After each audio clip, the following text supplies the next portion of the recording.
रास्ते बनाइए, उनको उन रास्तों पे चलना सिखाने की बजाय चल के खुद दिखाइए। बोल के कुछ भी नहीं होगा, हमें अपने एक्शंस को चेंज करना होगा। जैसा कि आप जानते हो कि अभी एग्जाम टाइम आ गया है। अब हमारा बच्चों को बेस्ट मोटिवेशन और बेस्ट एनवायरनमेंट देने का टाइम आ गया है। बेस्ट एनवायरनमेंट और बेस्ट मोटिवेशन हमें कैसे देना है? ये हमें बोल के नहीं देना, बल्कि हमें एक्शन में दिखाना है। हम खुद तो देखते हैं कि हम फोन को छोड़ते नहीं और सारा दिन बच्चों को कहते हैं कि तुम फोन छोड़ दो। हम खुद तो लेट उठते हैं और बच्चों को यह कहते हैं कि तुम सुबह टाइम पे जल्दी उठो।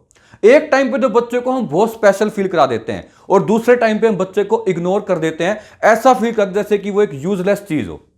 ऐसा कैसे हो गया यार? एक टाइम पे बच्चा हमारा समझदार था, अच्छा था, और एक टाइम पे बच्चा हमारा वीक हो गया, डफर हो गया।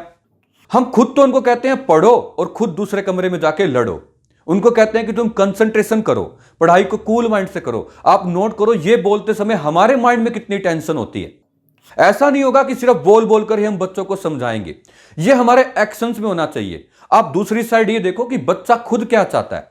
आपने एक छोटी सी कहानी तो सुनी होगी कि एक बार एक नन्ही बिटिया एक पापा के साथ नदी पार कर रही होती है। नदी का बहाव तेज होता है तो उसके पिता कहते हैं कि मेरा हाथ पकड़ लो।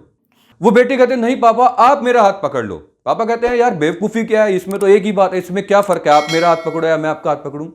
तो बेटी कहती है कि पापा, अगर मैंने आपका हाथ पकड़ा तो हो सकता है कि सैलाब आए और मैं आपका हाथ छोड़ दूं, मेरी पकड़ इतनी मजबूत नहीं है।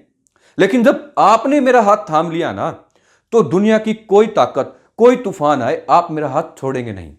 आप समझ रहे हैं? आपके बच्चे जो छोटी छोटी बातें बताने के लिए आपके आगे पीछे घूमते थे, आज वो आपसे छोटी छोटी बात छुपाने के लिए आपसे दूर भाग रहे हैं। मैं आपको एक बात बताता हूं, जब आप 1 में 1 ऐड करेंगे तो आप देखिए 2 आएगा। जब 1 में से 1 माइनस करेंगे तो 0 आएगा। जब 1 और 1 के अंदर आप कोई भी साइन नहीं डालेंगे, तब आप देखिए 1 और 1 11 बन जाएगा।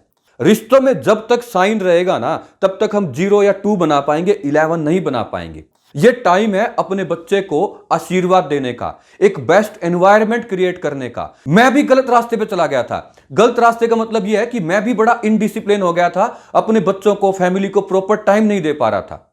लेकिन तब मेरे माता पिता के संस्कारों ने मुझे बचाया, एक लक्ष्मण रेखा से खींच दी थी।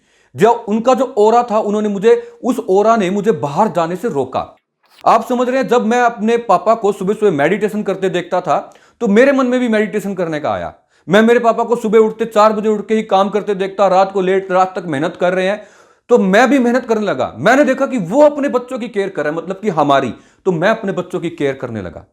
तो अब ये वो टाइम है जब हमें अपने बच्चों को खुशियां देनी है, उनके सिर पे हाथ रखना है। माँ बाप सोहबत, रहमत, बरकत, आशीर्वाद के लिए होते हैं। इस वीडियो को छोड़िए और एक बेस्ट एनवायरनमेंट बनाइए, मोटिवेशन का एनवायरनमेंट करके दिखाइए। लक्ष्य निर्धारित करिए, एक निश्चय कीजिए, रास्ते बनाइए, उनको उन रास्तों पे चलना सिखाने की बजाय चल के खुद दिखाइए। बोल के कुछ भी नहीं होगा, हमें अपने एक्शंस को चेंज करना होगा। सत्यमेव जयते।